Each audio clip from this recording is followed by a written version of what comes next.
દિવાળી આવી રહી છે તો દરેકના ઘરમાં અવનવી મીઠાઈઓ અને અવનવા ફરસાણ કે નમકીન તો બનશે જ. તો આજ ડિમ્પલ્સ ડિશીસમાં સુરતી ખારી, આલુ ચીવડા પ્લસ બોમ્બે આઈસ હલવા એકદમ સરળ રીતે જે તમે ટેક્સચર જોઈ રહ્યા છો તેવું બહાર કરતાં હેલ્ધી અને ખૂબ જ સરળ રીતે ખૂબ જ સસ્તા પ્રમાણમાં તૈયાર થાય તેવું.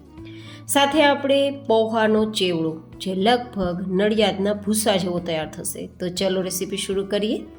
જેમના માટે સૌથી પહેલાં તૈયાર કરીશું સુરતી ઘારી એકદમ યુનિક રીતે માવાના ઉપયોગ વગર. તો સૌથી પહેલાં 1 ચમચી ઘીને કડાઈમાં લઈ લેશું અને થોડો લગભગ 2 ચમચી જેટલો ચણાનો લોટ મિક્સ કરી અને લોટને શેકી લેશું. અહીંયા તમે ઓછા ઘીનો ઉપયોગ કરીને પણ તૈયાર કરી શકો છો, પણ થોડું ઘી આપણે એટલા માટે ઉપયોગમાં લેશું કે આપણે માવાનો ઉપયોગ નથી કરવાના. એકદમ સરસ લોટ શેકાઈ જાય પછી તેમાં આપણે ઉમેરીશું માવાની જગ્યાએ મિલ્ક પાવડર 2 કપ જેટલો. મિલ્ક પાવડર આરામથી તમને કોઈ પણ પ્રોવિઝન સ્ટોરમાં મળી જશે. જ્યારે માવો તમને કદાચ મળવો પણ મુશ્કેલ છે અને મળી જાય તો એટલો ખરાબ આવે છે આજકાલ માર્કેટમાં કે તે ખાવાથી તો માત્ર બીમારીઓ આવે છે. તો મેં અહીંયા મિલ્ક પાવડરનો ઓપ્શન પસંદ કર્યો છે. જો કે તમે માવો પણ લઈ શકો છો અને આ જ રીતે તેને શેકી શકો છો. હવે આપણે મિલ્ક પાવડર અને ચણાનો લોટ બંને માત્ર 1 મિનિટ માટે શેકવાનો છે, જેથી બંને મિશ્રણ મિક્સ પણ થઈ જાય અને સરસ મજાનો લોટ શેકાઈ પણ જાય અને મિલ્ક પાવડર પણ શેકાઈ જાય. હવે હું અડધા કપ જેટલો કાજુ બદામ અને પિસ્તાનો પાવડર લઉં છું. મેં કાજુ બદામ અને પિસ્તા એક સરખા પ્રમાણમાં લઈ લીધા છે અને પછી તેને પાવડર ફોર્મમાં તૈયાર કરીને મિક્સ કરેલા છે. તમે ચોઈસ પ્રમાણે લઈ શકો છો. સાથે એલચી પાવડર 1/4 ટીસ્પૂન જેટલો મિક્સ કરી દેશું અને પછી આપણા આ મિશ્રણને મુઠ્ઠીમાં બંધાય ત્યાં સુધી એકદમ સરસ એકરસ કરવા માટે અને ડો જેવું તૈયાર કરવા માટે જરૂર મુજબ દૂધ મિક્સ કરીશું. જો તમે માવાનો ઉપયોગ કરતા હશો તો તમારે દૂધનો ઉપયોગ કરવાનો નહીં રહે, પણ મેં અહીંયા મિલ્ક પાવડરનો ઉપયોગ કર્યો છે ને, તો મેં લગભગ 5 થી 6 ચમચી જેટલું ગરમ દૂધ મિક્સ કર્યું છે અને આ રીતે મુઠ્ઠીમાં હવે આપણું આ મિશ્રણ કે જે સ્ટફિંગ છે તે બંધાવા લાગ્યું છે. તો તેને નીચે લઈને થોડું ઠંડુ કરી લઈશું. હવે એ ઠંડુ થાય ત્યાં સુધીમાં આપણે ઘારીનો લોટ તૈયાર કરીશું. તો 1 કપ જેટલો મેંદાનો લોટ અને 1 ચમચી ઘીનું મોણ આપી દઈશું અને બરાબર લોટને મુઠ્ઠીમાં બંધાય ત્યાં સુધી મસળી લેશું આ રીતે. ગાઈઝ, સુરતી ઘારી લગભગ વ્યક્તિને ખાવી પસંદ હોય છે, પણ ઘણીવાર પરફેક્ટ બનતી નથી. તો આ ડિમ્પલ્સ ડિશીસમાં A to Z ટિપ્સ સાથે આપણી સુરતી ઘારી તૈયાર થાય છે. તો વિડીયોને પૂરો જોજો અને તમને મારો વિડીયો કેવો લાગે છે તે બતાવવા માટે ફીડબેક શેર કરજો, કોમેન્ટ જરૂરથી કરજો. હવે આ રીતે જરૂર મુજબ પાણી મિક્સ કરી અને એકદમ સરસ મજાનો રોટલી જેવો લોટ તૈયાર કરી લીધો છે. ઉપરથી થોડું તેલ કે ઘી લગાવી લોટને મસળી થોડીવાર માટે સાઈડમાં રાખી દઈશું, લોટ સેટ થઈ જાય ત્યાં સુધી. હવે અહીંયા ખાસ આપણું આ જે મિશ્રણ છે તે એકદમ સરસ ઠંડુ થઈ ગયું છે. તો ઠંડુ થઈ ગયા બાદ 1 કપ જેટલો આપણે ખાંડ અથવા સાકરનો પાવડર મિક્સ કરી દઈશું, જે તમને પસંદ હોય તે. આ રીતે બધું સરસ મજાનું મિક્સ થઈ જાય પછી આપણે તેના ચોઈસ પ્રમાણે આ રીતે લુવા તૈયાર કરી લઈશું. જેવી રીતે આપણે ઘારીનો શેપ હોય તે રીતે ગોળ ગોળ ગોળ ગોળ લાડુ જેવો. તમે નાની મોટી ઘારી તૈયાર કરી શકો છો, પણ હું મોટી સાઇઝમાં ઘારી તૈયાર કરી રહી છું. તો બસ આટલી ઘારી આપણી તૈયાર થશે, લગભગ 8 નંગ જેટલી. અને હવે આપણો જે લોટ સેટ થતો હતો તેમાં પણ 15 મિનિટ જેવો સમય થઈ ગયો છે. તો લોટને એકવાર મસળી લેશું અને પછી એકદમ આપણે નાની એવી રોટલી તૈયાર કરી લેશું. લોટ જુઓ કેટલો સરસ સેટ થઈ ગયો છે. દબાવું છું તો પણ લોટ ફટાફટ ઉપર આવે છે. તો હવે તેમાંથી આપણે રોટલી જે આપણે તૈયાર કરતા હોય તેટલી પાતળી આપણે રોટલી તૈયાર કરવાની છે અને મોટી કેટલી કરવાની, જેટલું તમે સ્ટફિંગનો રોલ તૈયાર કર્યો છે, બોલ તૈયાર કર્યો છે તેટલું. પણ જાડાઈ એકદમ રોટલી જેવી જ રાખી છે, જો થિકનેસ બહુ વધારે નથી રાખી. હવે આ રીતે એક એક આપણે જે બોલ તૈયાર કર્યું છે ને સ્ટફિંગનું, તેને વચ્ચે રાખી અને બધી જ સાઈડથી આ રીતે રોટલીને કવર કરતા જશું, જે રીતે તમે જોઈ શકો છો. અને બધી જ સાઈડથી કવર થઈ ગયા બાદ ઉપરનો જે લોટનો ભાગ છે તેને કાઢી લેશું, જેથી એકદમ સ્ટફિંગ ભરેલી આપણી સુરતી ઘારી તૈયાર થાય અને જે ઉપરનું પડ છે એકદમ પાતળું રહે. નહીં તો પડ ઘણીવાર જાડું હોય અને અંદરથી સ્ટફિંગ ઓછું હોય તો એ ઘારી પસંદ નથી આવતી ખાવા માટે. પણ આ તમે જુઓ એકદમ સરસ મજાના પાતળા પડવાળી ઘારી તૈયાર થશે. તો હવે આ જ રીતે આપણે બધા જ છે તે ઘારીના શેપ આપી દીધા છે અને ઘારીને તૈયાર કરી લીધી છે. તો હવે તેને તળવા માટે તમે તેલ લઈ શકો છો, ઘી લઈ શકો છો, તમારી ચોઈસ. પણ જો કે ઘારીને હંમેશા ઘીમાં જ તૈયાર થાય છે. તો મેં અહીંયા ઘારી તૈયાર કરવા માટે ઘીને ગરમ કરેલું છે. અને ઘી કેટલું ગરમ કરવાનું? એકદમ સ્લાઇટલી, જેવી રીતે આપણે ગુલાબજાંબુ તળતી વખતે અને ઘૂઘરા તળતી વખતે ટેમ્પરેચર હોય ને ગરમ, તેટલું જ. મતલબ 30-40 સેકન્ડ પછી આપણી ઘારી છે તે ઉપર તરાઈને આવવી જોઈએ તેટલું ઘી. હવે આ રીતે બંને સાઈડથી આપણે ઘી લગાવતા જશું ઉપર નીચે, જેથી એકદમ સરસ મજાની ગોલ્ડન કલરની ઘારી આપણી તળાઈ જાય. મેં અહીંયા ઘી લીધું છે ને તો એકદમ ઓછા પ્રમાણમાં ઉપયોગમાં લીધું છે, જેથી આ રીતે તમે ઉપરથી ગરમ ઘી લગાવશો તો એકદમ સરસ ઘારી આપણી ફ્રાય થઈ જશે. અને આ રીતે તમે જુઓ ઉપરથી એકદમ ઓઇલ ફ્રી છે, બિલકુલ ઘારીએ ઘી નથી પીધું કે તેલ નથી પીધું. તો આ રીતે આપણે બધી જ જે છે તે ઘારીને એકસાથે પણ જેટલી સમય તેટલી તેલમાં કે ઘીમાં લઈ અને તળી શકો છો, ફ્રાય કરી શકો છો. મેં સેલો ફ્રાય કરી છે, તમે ડીપ ફ્રાય કરી શકો છો. હવે આ ઘારી આપણી તૈયાર થઈ ગઈ છે તો તેને થોડી ઠંડી થવા દેવાની છે. ગરમ ગરમમાં આપણે તેના ઉપર કોટિંગ નથી કરવાનું. તો હવે આપણે ઘારી ઉપર જે ઘીનું કોટિંગ થાય છે તે ઘીને તૈયાર કરી લઈએ. તો મેં પહેલાં તો અહીંયા ઓગાળેલું અડધા કપ જેટલું ઘી લીધું છે અને હવે આ ઘીને હું ફ્રીઝમાં રાખી દઈશ 15 મિનિટ માટે, ફ્રીઝરમાં, જો કે જ્યાં બરફ જમાવીએ ત્યાં, જેથી આ ઘી એકદમ સરસ મજાનું જામી જશે, સેટ થઈ જશે. ને ઘી એકદમ સરસ સેટ થઈ જાય પછી આ રીતે તમારે ચમચીથી કે વિસ્કથી ચલાવી લેવાનું. અને પછી ઘીમાં પણ થોડી મીઠાશ આપવી જરૂરી છે, નહીં તો ઘારી ખાવી પસંદ નહીં આવે. તો 3 ચમચી જેટલી દળેલી ખાંડ અથવા દળેલી સાકરનો પાવડર મિક્સ કરી દેવાનું. તો આપણું આ જે ઘારી ઉપરનું કોટિંગવાળું જે ઘી છે ને, મીઠું ઘી, તે તૈયાર થઈ ગયું છે. તો હવે આપણી ઘારીને પણ ચેક કરી લઈએ. ઘારી એકદમ ઠંડી થઈ જાય પછી જ આપણે જે તૈયાર કરેલું ક્રીમ ઘી જેને કહી શકો, તેમાં ઘારીનું ક્રીમ તમે કહી શકો, તેમાં તમારે કોટ કરવાનું છે. અને કોટ થઈ ગયા બાદ આપણી આ ઘારીને 1 કલાક માટે ફ્રીઝમાં સેટ થવા રાખી દેવાની છે.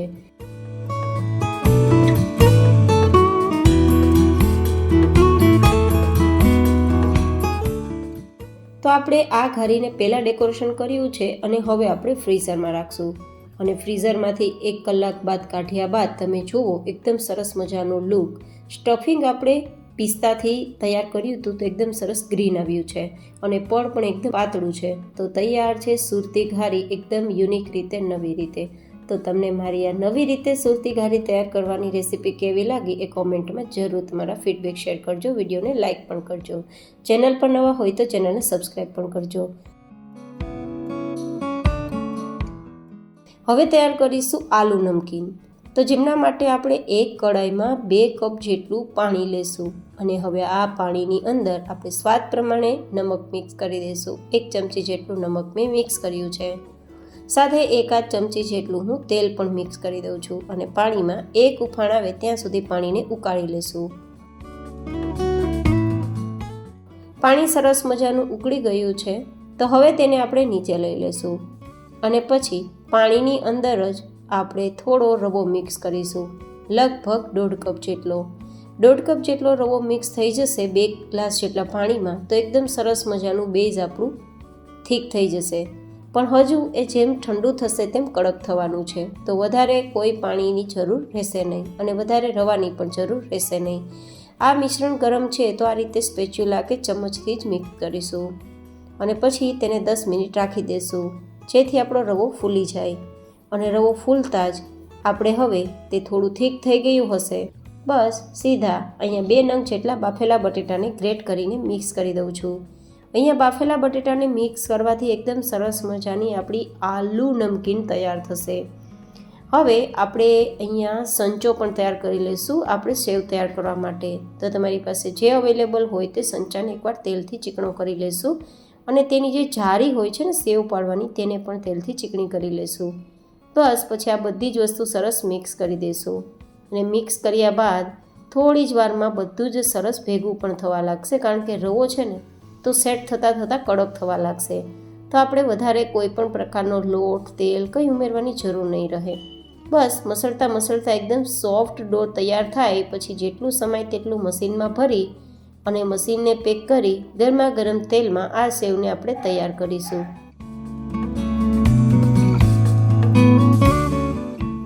તો અહીંયા આપણે મશીન તૈયાર થઈ ગયું છે, પણ બીજી સામગ્રીઓને પહેલાં ફ્રાય કરી લઈએ. તો જેમ કે આપણે અહીંયા તેલ ગરમ થઈ જાય તો થોડા મગફળીના દાણાને ફ્રાય કરી લેશું. મગફળીના દાણાને ફ્રાય કરતી વખતે તેલનું ટેમ્પરેચર મીડિયમ હોવું જોઈએ અને ગેસની ફ્લેમ પણ મીડિયમ હોવી જોઈએ. અને હવે થોડા કાજુના ટુકડા ફ્રાય કરી લેશું. તો કાજુના ટુકડાને ફ્રાય કરવા માટે ગેસની ફ્લેમ એકદમ ધીમી રાખીને મીડિયમ ગરમ તેલમાં એને ફ્રાય કરવાના છે, નહીં તો એ કાજુ બળી જશે. અહીંયા 1 કપ જેટલા હું મખાના લઈ રહી છું. જો કે મખાના ના હોય તો ઓપ્શનલ છે, સ્કીપ કરી શકો છો. તો મખાનાને પણ આ રીતે હું ફ્રાય કરીને બહાર કાઢી લઉં છું. ધેન થોડી કાળી કિસમિસને ફ્રાય કરી લઉં છું. થોડી પીળી કિસમિસને ફ્રાય કરી લઉં છું. જો કે અહીંયા ડ્રાયફ્રૂટ તમારી પાસે હોય તે લઈ શકો છો, અધરવાઇઝ આગળની બધી સામગ્રીનો ઉપયોગ કરી શકો છો.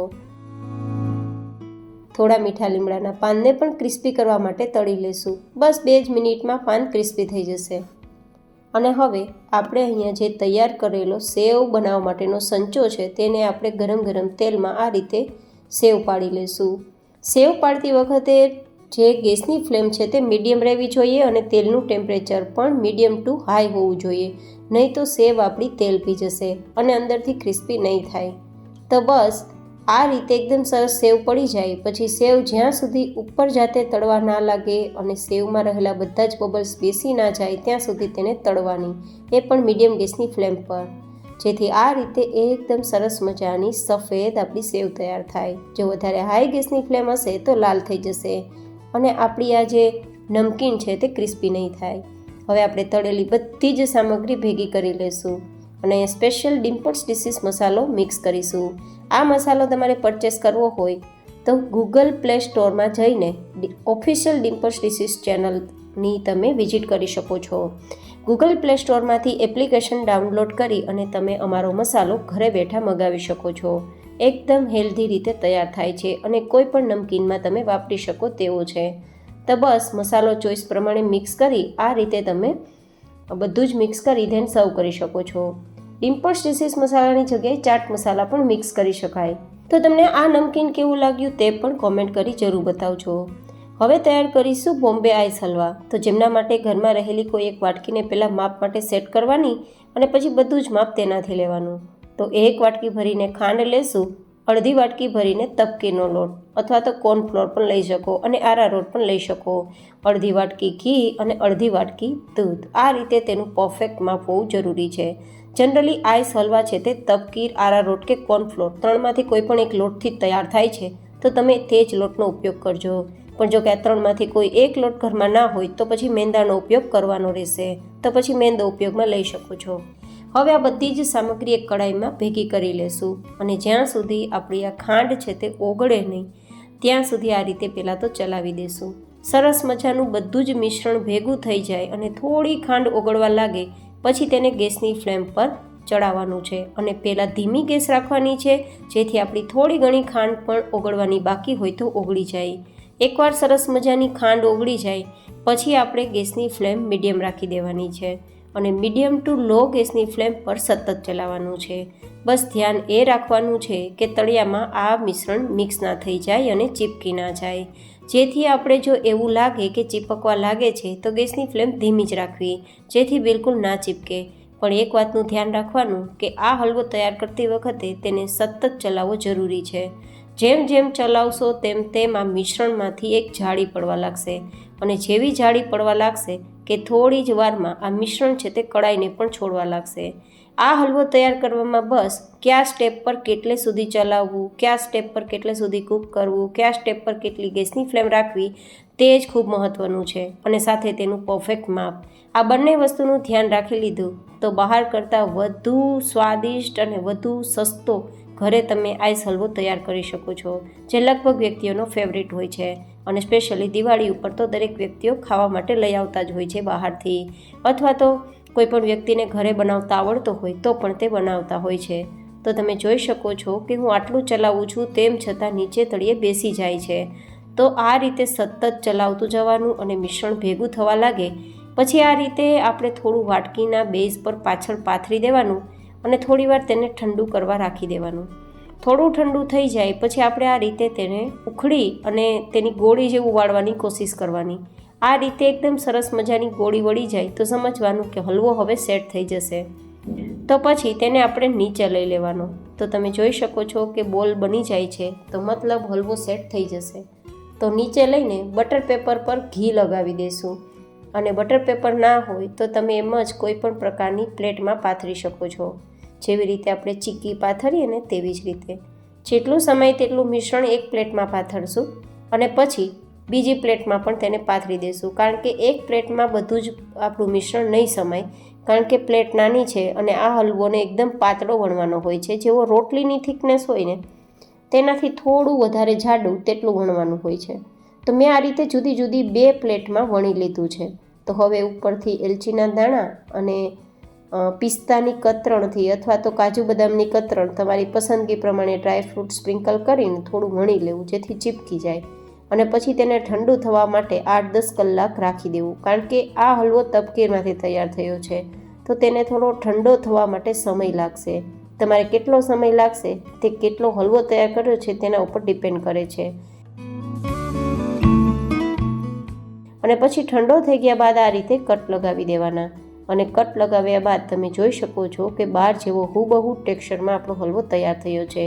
પણ સ્વાદ ખૂબ સરસ લાગે છે અને સસ્તો પણ ઘરે ખૂબ સારો એવો થાય છે. તો તમે જુઓ એકદમ ટેક્સચર બહાર જેવું પરફેક્ટ આવ્યું છે. તો તમને મારો આ A to Z ટિપ્સ સાથે પરફેક્ટ માપ સાથે તૈયાર થતો બોમ્બે આઈસ હલવાની રેસીપી કેવી લાગી એ કોમેન્ટમાં જરૂર બતાવજો. વિડીયો પસંદ આવે તો લાઇક કરજો, ચેનલ પર નવા હોય તો ચેનલને સબસ્ક્રાઈબ કરજો, જેથી આવી અવનવી રેસીપીઓ તમને ફ્રીમાં ઝડપથી મળતી રહે.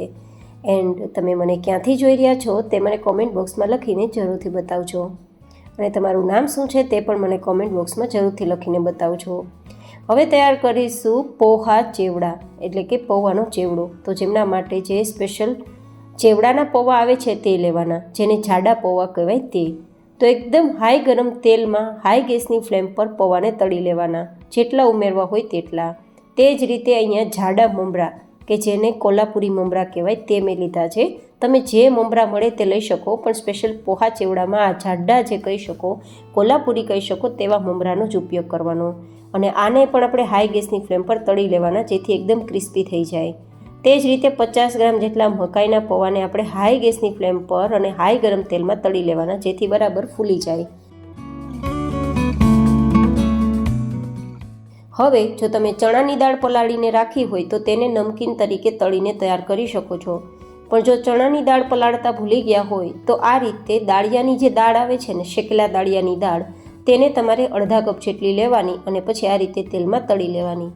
તો પણ તમે જેવી રીતે નમકીન ચણાની દાળ તૈયાર કરીએ છીએ ને તેવી તૈયાર થશે. હવે તેને તળાઈ ગયા બાદ 70થી 80 ગ્રામ જેટલા કાચા મગફળીના દાણાને આપણે હાઈ ગેસની ફ્લેમ પર તળી લેવાના છે, દાણા ફાટે ત્યાં સુધી. તેવી જ રીતે ધીમા ગેસની ફ્લેમ પર આપણે કાળી કિશમિશને તળી લેશું. તમારે અહીંયા ડ્રાયફ્રૂટ્સ ઉમેરવા કેટલા ઉમેરવા એ તમારા પર ડિપેન્ડ કરે છે. તેવી જ રીતે સૂકા નારિયેળની જે ચિપ્સ આવે છે તે અડધા કપ જેટલી આપણે ઉમેરીશું, મિક્સ કરીશું અને તળીશું. ખૂબ ટેસ્ટી લાગે છે. અને સાથે હવે આપણે તેમાં જે કાજુ છે તે 1/4 કપ જેટલા ટુકડા લીધા છે, તેને પણ મીડિયમ ગરમ તેલમાં મીડિયમ ગેસની ફ્લેમ પર આપણે તળી લેશું. અને પછી અહીંયા મરચાંના ટુકડા લીધા છે, સ્પાઇસી આપણું ચવાણું તૈયાર થાય તેના માટે. તો મરચાં એકદમ ક્રિસ્પી થાય ત્યાં સુધી તળવાના છે, જેથી આપણું લાંબા સમય સુધી નમકીન સોફ્ટ ના બને અને બિલકુલ ખરાબ ના થાય. તો મરચાંના ટુકડા ક્રિસ્પી થઈ ગયા બાદ બહાર કાઢી પછી મીઠા લીમડાના પાનને પણ ક્રિસ્પી થાય ત્યાં સુધી તળી લેવાના. અને હવે એક સ્પેશિયલ મસાલો તૈયાર કરીશું, જેનું માપ મેં સ્ક્રીન પર આપેલું છે. જેમ કે 1 ચમચી મેં વરિયાળી ઉમેરી છે, 1 ચમચી ધાણા ઉમેરેલા છે, 1 ચમચી જીરું, હિંગ, લાલ મરચું પાવડર, થોડી ચપટી 2 ચપટી હળદર, અને અહીંયા સ્વાદ પ્રમાણે નમક મિક્સ કરી દઈશું. અને થોડા 1/4 ટીસ્પૂન જેટલા મરીના દાણા અને 1 ચમચી જેટલો આમચૂર પાવડર ખટાશ માટે. અને પછી આ રીતે આપણે હવે તેનો પાવડર તૈયાર કરી લઈશું. અને આ પાવડરને આપણે અત્યારે સાઈડમાં રાખી દઈશું. અને હવે ફરીથી મિક્સર જારમાં 2 થી 3 ચમચી કે પછી સ્વાદ પ્રમાણે તમે ખાંડનો પાવડર તૈયાર કરી શકો છો. મેં 4 ચમચી કર્યો છે. હવે આપણા જે પૌવા, મમરા, આ બધી જ વસ્તુ છે તેને ભેગી કરી દેવાની છે. દાળ છે અને આપણે જે તેલ ગરમ છે ને આપણું તળેલું, તે જ તેલમાંથી 2-3 ચમચી જેટલું તેલ લઈ અને આપણો મસાલો જે તૈયાર કર્યો છે તે આ રીતે મિક્સ કરી દેવાનો છે. આ રીતે મસાલો મિક્સ કરી અને પછી ચવાણુંમાં મિક્સ કરશો તો બહાર જેવો કલર જ આપણા ચવાણુંનો આવવાનો છે. તો આ રીતે ખાસ આપણે ચવાણું તૈયાર કરશું. અને આ રીતે ગરમ તેલમાં આપણો મસાલો મિક્સ કરવાનો હતો ને, બસ એટલા જ માટે મેં મસાલો દળતી વખતે ખાંડ તેમાં મિક્સ નહોતી કરી. ખાંડને મેં અલગ રાખી હતી, કારણ કે ખાંડ છે તે ગરમ તેલમાં જશે તો તે એકદમ ઘટ થવા લાગશે અને બરાબર મસાલો આપણા નમકીન સાથે કોટ નહીં થાય. તો બધું જ મિક્સ થઈ ગયા બાદ લાસ્ટમાં આપણે દળેલી ખાંડનો પાવડર, પછી જો ચણાના લોટની સેવ હોય ઘરમાં તો તે ઉમેરી શકો છો, પૌવા તળેલા, અને બાકી આપણે બીજી જે સામગ્રીઓ છે તે પણ ઉમેરતા જશું અને મિક્સ કરતા જશું. જેમ કે મગફળીના દાણા છે, નારિયેળની ચિપ્સ છે, કિસમિસ છે, કાજુ છે, પછી આપણે જે મરચાંના ટુકડા અને મીઠા લીમડાના પાન, આ બધી જ વસ્તુઓને ભેગી કરી અને એકદમ સરસ મજાનું આપણે મિક્સ કરી દેવાનું છે. અને મિક્સ થઈ ગયા બાદ આપણું આ ચવાણું એકદમ ઠંડુ થઈ જાય પછી કોઈ એરટાઇટ કન્ટેનરમાં ભરી તેને સ્ટોર કરી 2 થી 3 મહિના સુધી ખાઈ શકો છો. બિલકુલ ખરાબ નહીં થાય. બહાર કરતાં ઘરે ઘણું સસ્તું તૈયાર થાય છે, હાઇજેનિક રીતે તૈયાર થાય છે અને ખૂબ સ્વાદિષ્ટ રીતે બને છે. તો તમને મારી આ જુદી જુદી રેસીપીઓ શેર કરેલી છે તે કેવી લાગે કોમેન્ટ બોક્સમાં મને તમારા ફીડબેક જરૂર આપજો. ફરી મળીશું એક નવી એન્ડ હેલ્ધી રેસીપી સાથે. ત્યાં સુધી stay healthy and stay happy.